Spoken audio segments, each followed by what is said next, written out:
Bah, moi, j'aime pas cette notion d'accompagner, parce que voilà à quoi on réduit les harpistes et les pianistes, c'est que nous on fait ploum ploum, on appelle ça faire des pompes.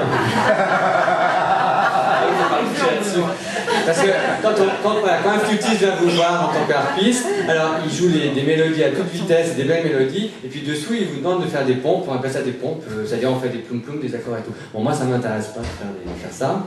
Donc moi je veux bien travailler avec les instruments, mais ce que je veux faire, c'est chanter une harpe. Pour moi, la harpe, et donc moi je me suis surtout inspiré des chanteurs, parce que je voulais trouver le feeling des chanteurs sur ma harpe.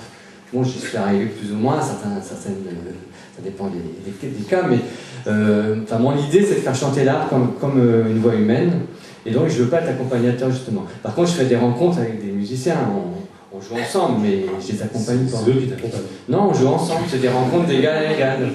Chacun ses atouts, et c'est... Non mais c'est très important cette notion, parce qu'en musique classique, les pianistes et les harpistes, on est vraiment derrière le soliste, le violoniste ou chanteur. C'est ça que tu as quitté le monde classique aussi? Bah, entre autres. Ouais. Avant, sur les partitions, vous mettez juste une basse continue et chaque musicien inventait sa mélodie, ses variantes, ses petites variations. Le musicien avait un rôle créateur. Et maintenant, on a vraiment un rôle uniquement de restitution d'une partition, même si on y met son âme, évidemment. Mais moi, j'ai tout fait là-dedans, j'avais besoin. Donc là, évidemment, avec la musique bretonne, on a une grande part de liberté, même si on a d'autres contraintes de style, de tempo, etc.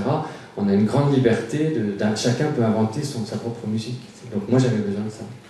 Et donc là, tu interprètes essentiellement des musiques traditionnelles, pour lesquelles, comme son nom l'indique, il n'y avait pas de partition, il n'y avait rien, c'était uniquement le bouche à oreille. Ouais. Est-ce que toi, tu fais un travail de partition, ou tu continues à jouer comme tu le sens au fur et à mesure, ou est-ce qu'il faut écrire un peu quand même?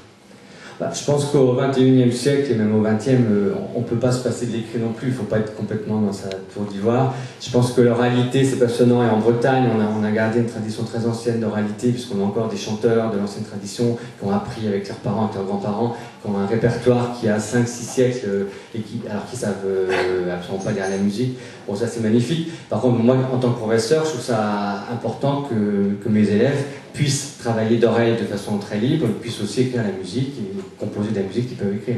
Donc pour moi, la réussite c'est d'être autonome dans les deux façons de faire. Surtout, c'était très difficile de rendre convaincant un instrument comme la harpe, parce que ça ne suffit pas de prendre une mélodie qui vient à la bande, de la jouer à la harpe, ça ne marche pas du tout. Hein.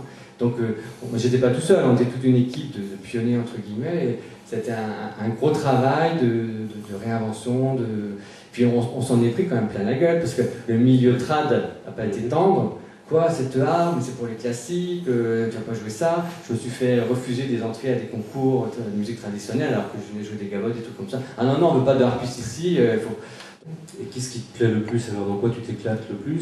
C'est ton boulot de prof? C'est quand tu composes quelque chose? C'est quand tu le retransmets? Non, moi c'est quand même quand je suis sur scène, parce que là il se passe quelque chose de très très fort entre le public et... Il y a des moments, tu n'as même plus l'impression de jouer, tu as l'impression que c'est les gens dans le public qui te font jouer, qui te font donner tout ce qui se passe, je ne sais même pas d'où ça vient. Bon, c'est quand même des moments très très forts, mais c'est très bien d'avoir aussi mes élèves qui m'équilibrent et qui me remettent.